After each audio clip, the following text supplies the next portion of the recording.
Hello my dear student, कैसे हो आप लोग। आई होप कि आप लोग स्टूडेंट अच्छे हैं और अपनी बोर्ड एग्जाम की तैयारी अच्छे से कर रहे हैं। स्टूडेंट, आज के इस वीडियो में हम क्लास 12 समाज शास्त्र का एक मोस्ट इंपॉर्टेंट वीडियो लेकर आए हैं। मॉडल पेपर का ये वीडियो है और आज के इस वीडियो में जो मॉडल पेपर हम आपके लिए लेकर आए हैं ये मोस्ट इंपॉर्टेंट है, क्योंकि मैं जितने भी मॉडल पेपर आप लोगों को तैयार करा रहा हूँ सारे में से कुछ ना कुछ इंपॉर्टेंट क्वेश्चंस निकल रहे हैं और पेपर में क्या है पूछे जा रहे हैं। और इस बार के बोर्ड एग्जाम में भी यानी 7 मार्च के पेपर में भी पूछे जाएंगे। तो एक वायरल पेपर है और इस पेपर का मैं पूरा सोल्यूशन देने वाला हूँ। जो आपके बुक और क्वेश्चन बैंक में जो इंपॉर्टेंट क्वेश्चन है इसमें शामिल है और काफ़ी ज़्यादा इंपॉर्टेंट क्वेश्चन है। और पेपर का जो पैटर्न होगा सेम इसी तरीके से रहेगा। सारी चीज़ें आज की इस वीडियो में हम आपको बताएंगे जो समाजशास्त्र के स्टूडेंट को पता होना चाहिए।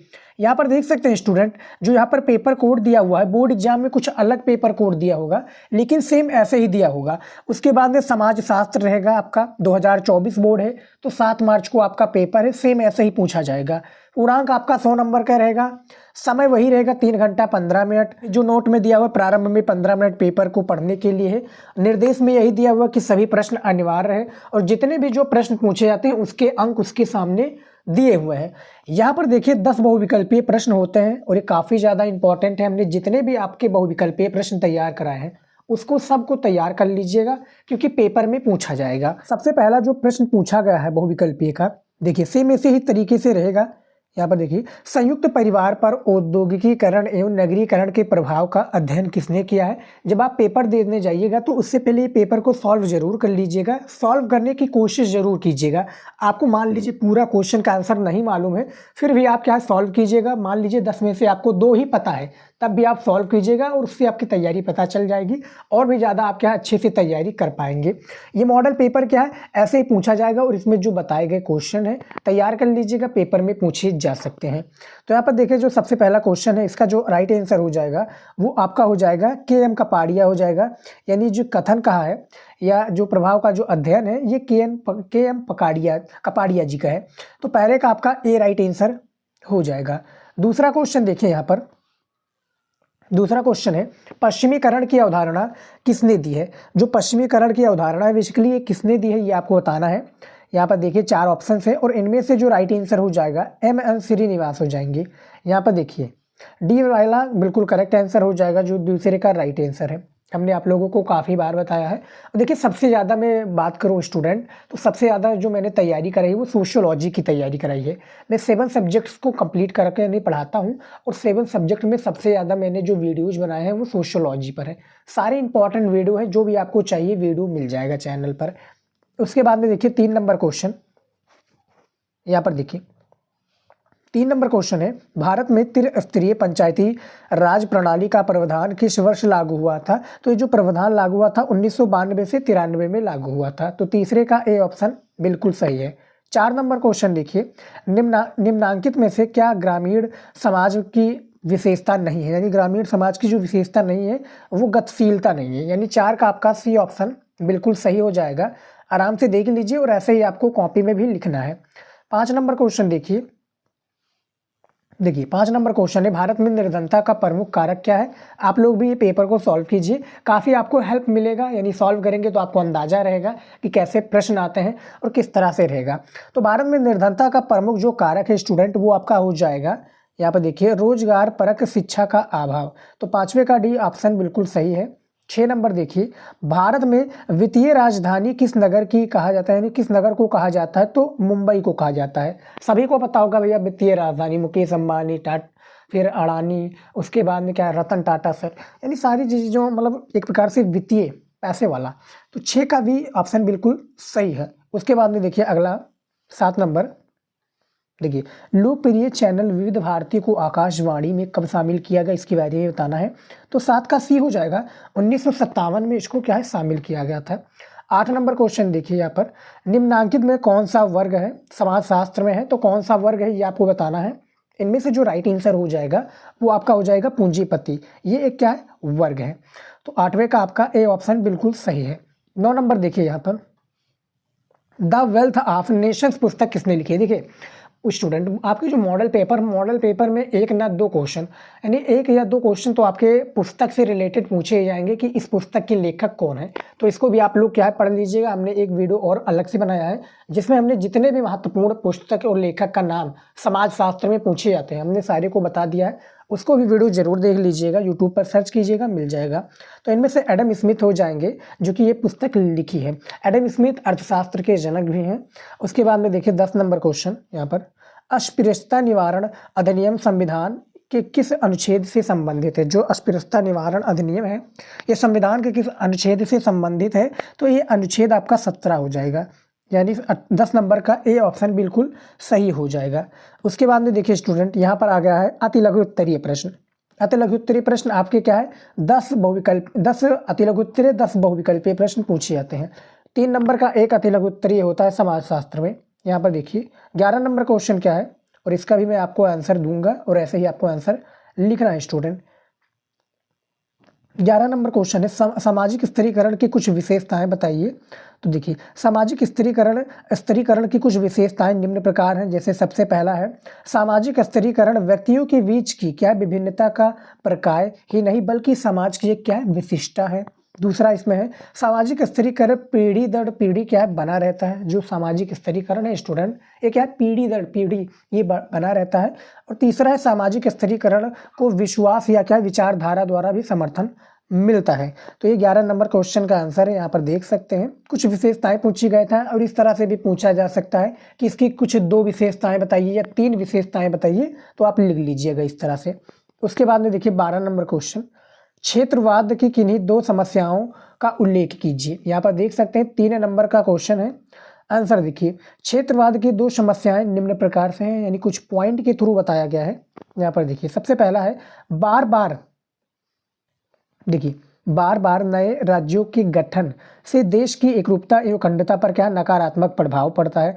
अब तक गठित नए राज्यों में से एक भी ऐसा नया राज्य सामने नहीं आया जिससे गठन के बाद विकास दर में क्या है अभूतपूर्व वृद्धि दर्ज की गई। यानी जो राज्य नए नए बनते हैं भारत में, जो आपको पता होगा 28 राज्य हैं प्रेजेंट टाइम में, पहले 29 हुआ करते थे लेकिन अब 28 हैं। तो क्या है इनमें क्या है जब नए राज्य बनाए जाते हैं तो उसमें क्या प्रभाव एक प्रकार से नकारात्मक देश पर प्रभाव पड़ता है, तो ये बताया गया है।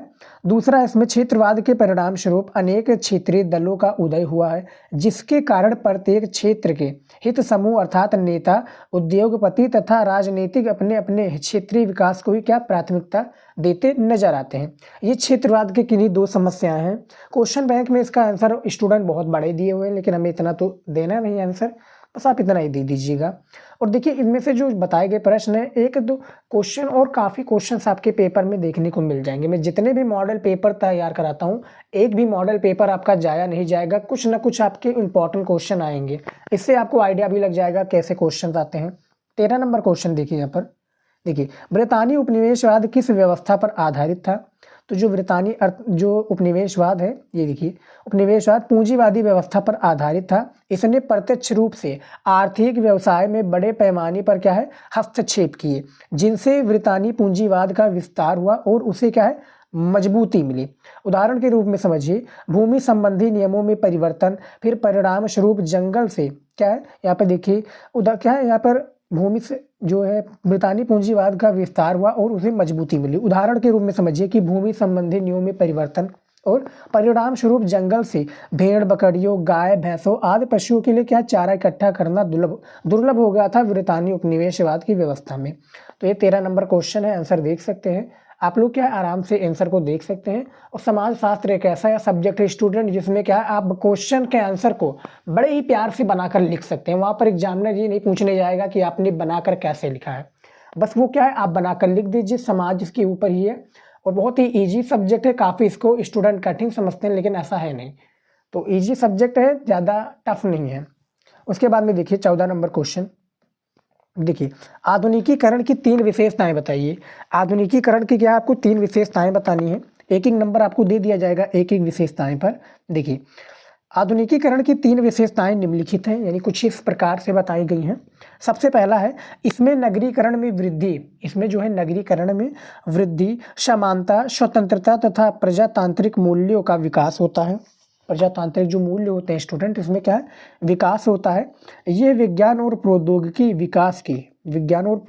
विकास की आत्मा है। इससे विभिन्न प्रकार के ज्ञान और अनुभव में वृद्धि होती है। दूसरे वाले में तीसरा है, इससे आर्थिक तथा राजनीतिक सहभागिता में वृद्धि होती है।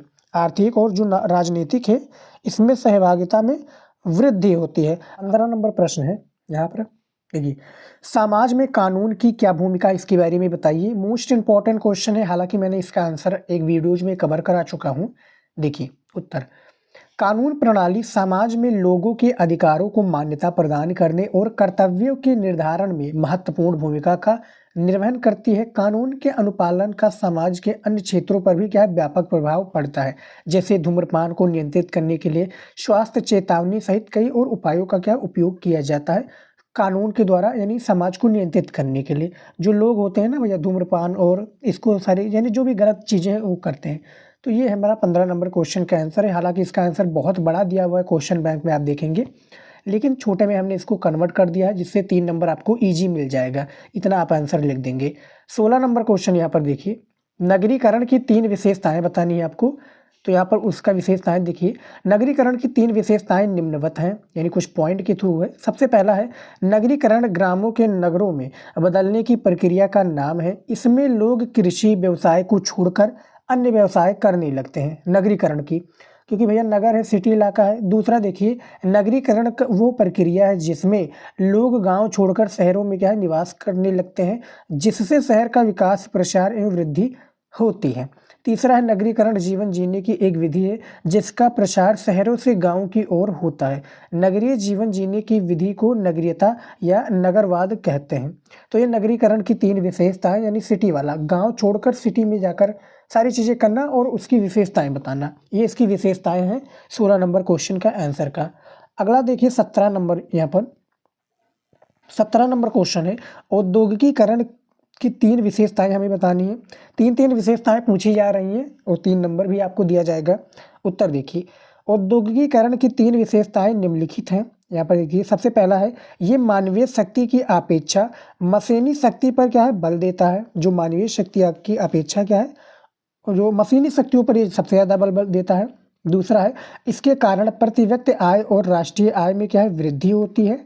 उसके बाद में हमारा तीसरा है कि ये प्राकृतिक संसाधनों के अधिकतम तथा योजनाबद्ध दोहन पर बल देता है। तो ये औद्योगिकीकरण की 3 विशेषताएं हैं, जो कि आप बहुत ही प्यार से इतना लिख देंगे, बहुत ही आपको अच्छा नंबर दे दिया जाएगा। उसके बाद में 18 नंबर क्वेश्चन देखिए, 18 नंबर क्वेश्चन है, उदारीकरण के किन्हीं 3 सामाजिक आर्थिक प्रभावों का वर्णन कीजिए। जो उदारीकरण है इसकी क्या है, 3 सामाजिक आर्थिक प्रभावों का हमें वर्णन करना है। आंसर देखिए, उदारीकरण के 3 सामाजिक आर्थिक प्रभाव निम्नलिखित हैं, यानी इस प्रकार से बताए गए हैं।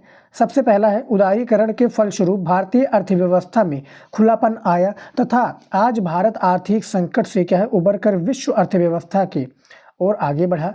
दूसरा है, उदारीकरण के फलस्वरूप भारतीयों में बचत की प्रवृत्ति का विकास हुआ, विभिन्न मंचों पर सम्मानजनक स्थान प्राप्त हो चुका है। तीसरा है, उदारीकरण के कारण परंपरागत व्यवसाय समाप्त हो रहे हैं, इससे अनेक लोगों के समक्ष रोजी रोटी की समस्या खड़ी हो गई है। तो ये इसके क्या 3 सामाजिक आर्थिक प्रभावों का वर्णन किया गया है उदारीकरण वाला। तो इसका भी आंसर दे दिया है। 19 नंबर क्वेश्चन देखिए, बहुत ही इंटरेस्टिंग क्वेश्चन है हमारे पेपर की दृष्टि से। देखिए, नातेदारी की प्रमुख प्रकार बताइए। 3 नंबर का क्वेश्चन है। देखिए, नातेदारी का आधार संबंध और सामाजिक अंतःक्रिया है। नातेदारी के क्या 2 प्रकार होते हैं, समर, यहाँ पर देखिए समरकर्तीय नातेदारी और वैवाहिक नातेदारी। तो यहाँ पर देखिए, सबसे पहला हम बात करेंगे जो कि सबसे फर्स्ट वाला है। 2 प्रकार होते हैं इसमें। तो समरकर्तीय नातेदारी में देखिए, रक्त संबंधों को व्यक्त करने के लिए समररक्तता, यहाँ पर देखिए समररक्तता का प्रयोग किया जाता है। वे संबंध जो रक्त पर क्या है, आधारित है, समररक्तीय कहलाते हैं। माता पिता व बच्चों के बीच तथा सहोदरों का संबंध क्या समररक्तीय संबंध है, जैसे भाई बहन, चाचा ताऊ, भतीजा आदि समररक्तीय संबंध में आते हैं। उसके बाद में देखिए दूसरा वैवाहिक नातेदारी। इसमें नातेदारी में क्या होता है, इसका अलग भैया स्वरूप है। वैवाहिक नातेदारी में होता है तो विवाह के बंधन पर आधारित संबंधों में वैवाहिक नातेदारी कहते हैं। विवाह से केवल वर या वधू के संबंध नहीं होते, अपितु वह वर या कन्या के परिवार के अन्य सदस्यों भी क्या संबंध स्थापित होते हैं, जैसे बहनोई, जीजा, साढ़ू, देवरानी, जेठानी आदि। ये सारी चीज़ें आते हैं नातीदारी के अंतर्गत। तो इतना आप लोग लिख दीजिएगा, 3 नंबर इसमें भी मिल जाएंगे। हालांकि जब इसके बारे में पूछा जाए कि परिवार किसे कहते हैं, हालांकि दीर्घ उत्तरीय क्वेश्चन में पूछा जाएगा, फिर इसका आंसर आप बहुत ही प्यार से अच्छे ढंग से परिवार के बारे में, नातेदारी के बारे में सारे को इंक्लूड करके लिखिएगा आंसर। उसके बाद में देखिए 20 नंबर क्वेश्चन। देखिए कार्ल मार्क्स आधुनिक पूंजीवाद के आलोचक थे, समझाइए हमें। 3 नंबर का ये भी क्वेश्चन है, हमें क्या समझाना है इसका आंसर। तो देखिए उत्तर देखिए यहाँ पर, आधुनिक समाजशास्त्र के संस्थापकों में से एक कार्ल मार्क्स आधुनिक पूंजीवाद के क्या है आलोचक भी थे। मार्क्स ने पूंजीवाद को क्या पण्य उत्पादन या बाजार के लिए क्या उत्पादन करने की व्यवस्था के रूप में समझा, जो कि श्रमिक की मजदूरी पर आधारित है। मार्क्स के अनुसार सभी आर्थिक व्यवस्थाओं सामाजिक व्यवस्थाएं भी हैं, हर उत्पादन विधि विशेष उत्पादन संबंधों से क्या है बनती है। तो जो पूछा गया है कार्ल मार्क्स के आधुनिक पूंजीवाद के आलोचक थे, इसका भी आंसर बहुत बड़ा ही था, लेकिन हमने छोट करके यानी एक प्रकार से क्या कटपीट करके हमें छोटा कर दिया है। इतना नहीं लिखना होता है, बुक में बहुत बड़े बड़े दे दिए जाते हैं। अब हमने आपको कह दिया कि मैं जाकर क्या 150 शब्दों में लिखूँ अति लघु उत्तरीय प्रश्न में, तो आपको वहाँ पर दिक्कत होगी। अब मिलना आपको 3 ही नंबर है, तो उसी के लिए क्या है हमें पूरे नहीं लिखना पड़ता है। काफ़ी स्टूडेंट कहते हैं कि सर आप तो पूरा क्वेश्चन बैंक से ही छाप देते हो, ऐसा नहीं है। वहाँ पर मैं क्या कटपीट करके यानी जो मुझे लगता है कि इंपॉर्टेंट है, जो एग्जामिनर भी देखकर खुश होगा और उसको भी अच्छा लगेगा, वही मैं इंक्लूड करता हूँ। उसके बाद में देखिए अगला आ जाता है हमारा लघु उत्तरीय प्रश्न, जो कि 6 क्वेश्चन होता है और प्रत्येक प्रश्न आपका 6 नंबर का होता है। इसका भी मैं आपको आंसर देने वाला हूँ। यहाँ पर देखिए 21 नंबर क्वेश्चन है, राष्ट्रीय योजना समिति का गठन कब किया गया, इस समिति के विचाराधीन क्षेत्र कौन से थे। आंसर के साथ में बात करेंगे। आंसर देखिए, राष्ट्रीय योजना समिति यानी नेशनल प्लानिंग कमेटी का गठन सन 1938 में किया गया। इस समिति के अध्यक्ष जवाहरलाल नेहरू और संपादक यहाँ पर देखिए केटी शाह थे। इस समिति का गठन भारतीय राष्ट्रीय कांग्रेस द्वारा किया गया था। समिति के विचाराधीन क्षेत्र निम्नलिखित हैं। यहाँ पर देखिए निम्नलिखित प्रकार से बताए गए हैं।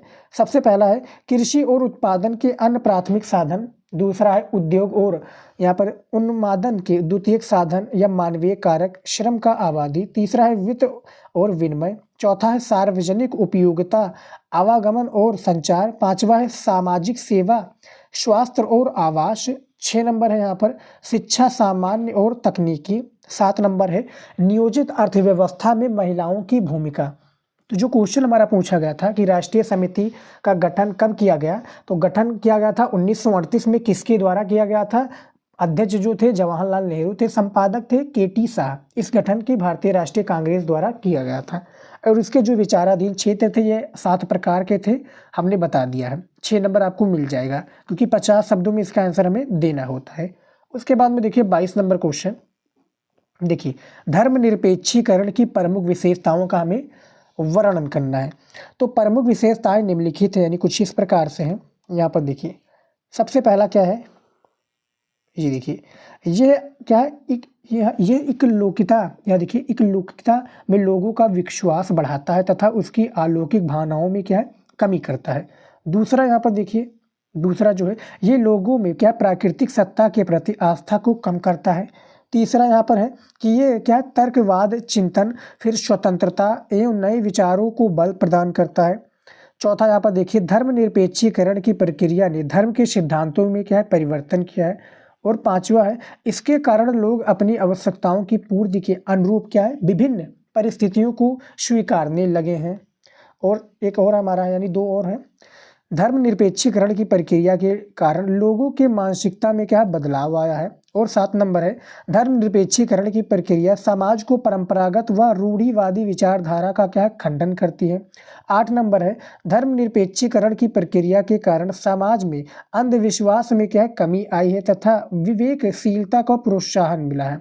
तो जो क्वेश्चन हमारा पूछा गया था 22 नंबर कि धर्मनिरपेक्षीकरण की विभिन्न विशेषताएं बताइए, प्रमुख विशेषताएं बताइए, तो प्रमुख विशेषताएं यही हम यहाँ पर जिस कि आप देख सकते हैं पॉइंट के थ्रू बताया है। और 8 पॉइंट यदि आप इस तरह से लिख देंगे पेपर में सोशियोलॉजी के, पूरा नंबर आपको दिया जाएगा, एक भी नंबर नहीं काटा जाएगा एग्जामिनर के द्वारा। अगला क्वेश्चन देखिए 23 नंबर, देखिए 23 नंबर क्वेश्चन है भारतीय लोकतंत्र में राजनीतिक दल और हित समूह का महत्व बताइए। हमें हित समूह और दल का क्या एक प्रकार से महत्व बताना है। तो देखिए, भारतीय लोकतंत्र में राजनीतिक दल और हित समूह का विशेष महत्व है। राजनीतिक दल सरकार के लोकतांत्रिक प्रारूप में मुख्य भूमिका अदा करते हैं।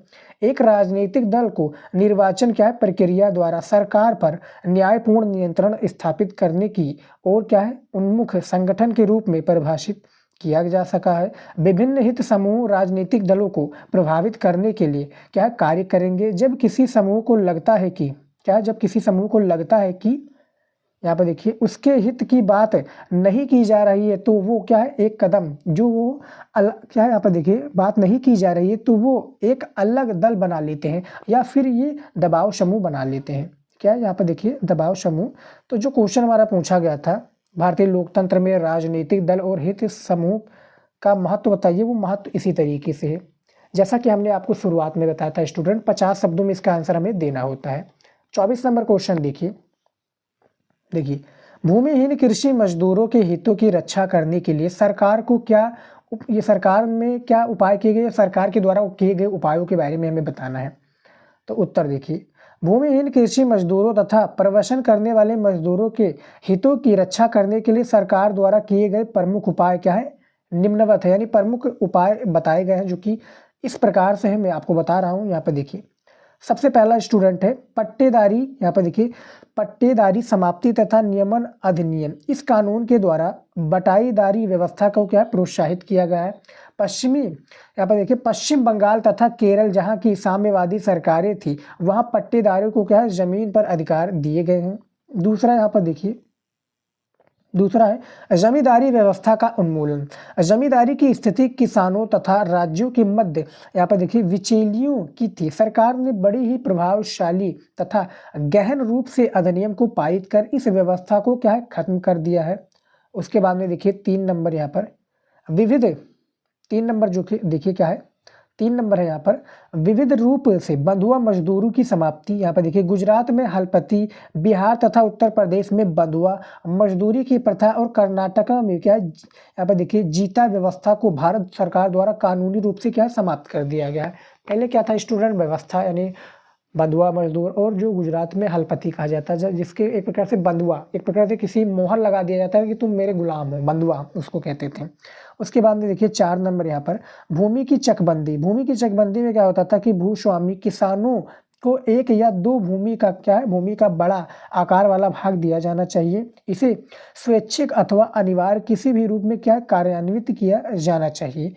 तो जो हमारा क्वेश्चन पूछा गया था यहाँ पर देखिए भूमिहीन कृषि मजदूरों की हितों रक्षा करने के लिए सरकार के क्या उपाय किए गए हैं, तो वो कुछ 4 प्रकार के हमने बताए हैं। हालांकि इसमें और 4-5 ठो था यानी 4-5 और हेडिंग्स थे, लेकिन नहीं हमें उतना देना है, इतना लिख दीजिएगा एग्जामिनर संतुष्ट हो जाएगा। 25 नंबर क्वेश्चन देखिए, यहाँ पर देखिए 25 नंबर क्वेश्चन है माल्थस का ये विश्वास क्यों था कि अकाल और महामारी जैसी विनाशकारी घटनाएं जो बड़े पैमाने पर मृत्यु का कारण बनती है, इसके बारे में हमें बताना है। माल्थस जी के अनुसार जनसंख्या का सिद्धांत भी आपके में पूछा जाता है।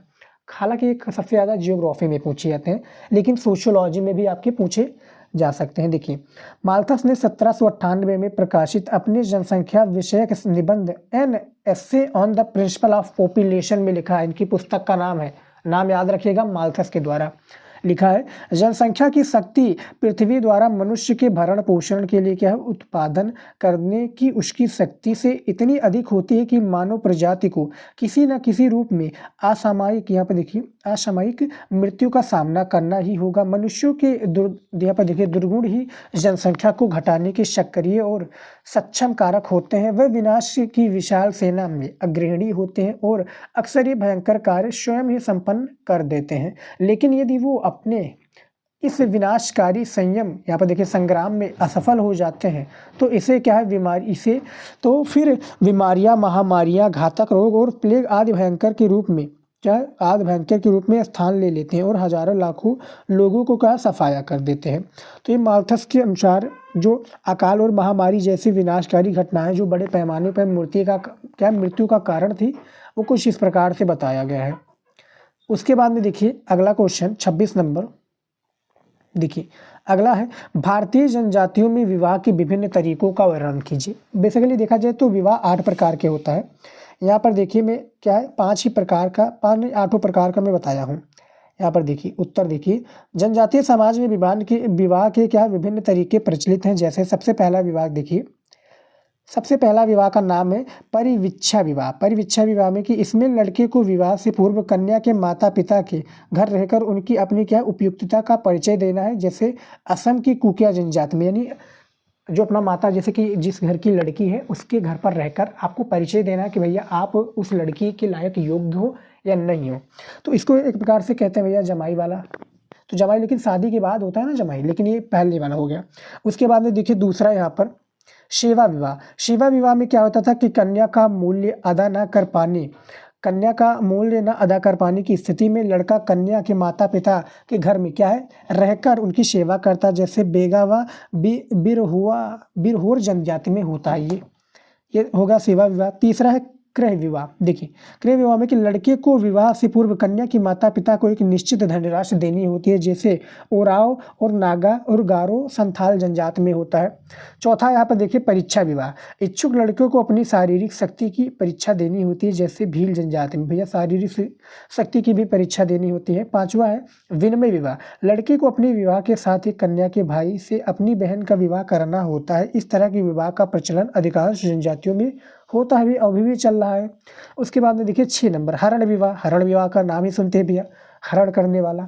हठ विवाह यानी जिसमें कि भैया जिद ही खो जाए कि हम इसी के साथ में करेंगे। और सह पलायन विवाह एक प्रकार से वो भी विवाह होता है। तो ये 8 प्रकार के विवाह होते हैं जिसके बारे में आपने सुना होगा। ऑब्जेक्टिव क्वेश्चन में पूछा जाए कि भैया जनजातियों में कितने प्रकार के विवाह का प्रचलन है, तो 8 प्रकार का नाम याद रखिएगा। तो यहाँ पर देख सकते हैं स्टूडेंट हमने क्या 26 महत्वपूर्ण प्रश्नों को बताया है। 26 जो कि पूरा यानी बहुविकल्पीय अति लघु उत्तरीय का 6 था, जो कि 6 नंबर का एक प्रश्न था, इसको भी मैंने बता दिया है। यहाँ पर देखिए अब हमारा आ चुका है विस्तृत उत्तरीय प्रश्न। जैसा कि आप देख सकते हैं विस्तृत उत्तरीय प्रश्न पहले 10 नंबर का एक होता था, अब हो गया है 8 नंबर का एक। 27 नंबर क्वेश्चन यहाँ पर दिया हुआ है कि धर्मनिरपेक्षता से आप क्या समझते हैं। राष्ट्रीयता के निर्माण में इसकी भूमिका का विवेचना कीजिए। इसकी भूमिका की विवेचना के बारे में बताना है। 8 नंबर का क्वेश्चन है जो कि बहुत ही ज़्यादा इंपॉर्टेंट है। अथवा लगा है, यहाँ पर देख सकते हैं स्टूडेंट, अथवा लगकर क्वेश्चन पूछा गया कि संस्कृतिकरण पर एक आलोचनात्मक लेख लिखें। दोनों में से किसी एक को करना है जैसा कि हमने बताया। 28 नंबर क्वेश्चन है राष्ट्र को परिभाषित करना क्यों कठिन है। आधुनिक समाज में राष्ट्र और राज्य कैसे बंधित है, अथवा करके बताना है। फिर अथवा आधुनिक बाजार की प्रमुख विशेषताओं का वर्णन कीजिए। फिर उसके बाद में देखिए 29 नंबर क्वेश्चन में यहाँ पर देख सकते हैं भारतीय जाति व्यवस्था में हो रहे वर्तमान परिवर्तनों की व्याख्या कीजिए। अथवा इसमें भी लिखा है भारत की जनसंख्या नीति पर प्रकाश डालिए, यानी पूरा डिटेल में आंसर बताना है। तो टोटल 6 क्वेश्चन है, करना 3 है, 8 अतिरिक्त 24, यानी 24 नंबर आपको इसमें विस्तृत में मिल जाएंगे। इस पर भी हमने वीडियो क्या इंपॉर्टेंट वीडियो बना रखा है। तो हालांकि स्टूडेंट देख सकते हैं पूरे मॉडल पेपर को हमने सॉल्व कर लिया है, और आप लोग भी इसको सॉल्व कीजिए, काफ़ी आपको हेल्प मिलेगा। क्योंकि जितने भी आपने महत्वपूर्ण प्रश्नों को तैयार किया होगा आपको आइडिया लग जाएगा कि हमने जितने भी मॉडल पेपर बताए स्टूडेंट, वो आपका क्या है जाया नहीं जाएगा। सारे इंपॉर्टेंट क्वेश्चन है, सारे पेपर का वीडियो देख लेंगे तो आपको कुछ ना कुछ इंपॉर्टेंट क्वेश्चन देखने को मिल ही जाएगा। टॉपिक वाला वीडियो जरूर देखिएगा, काफ़ी हेल्प मिलेगा।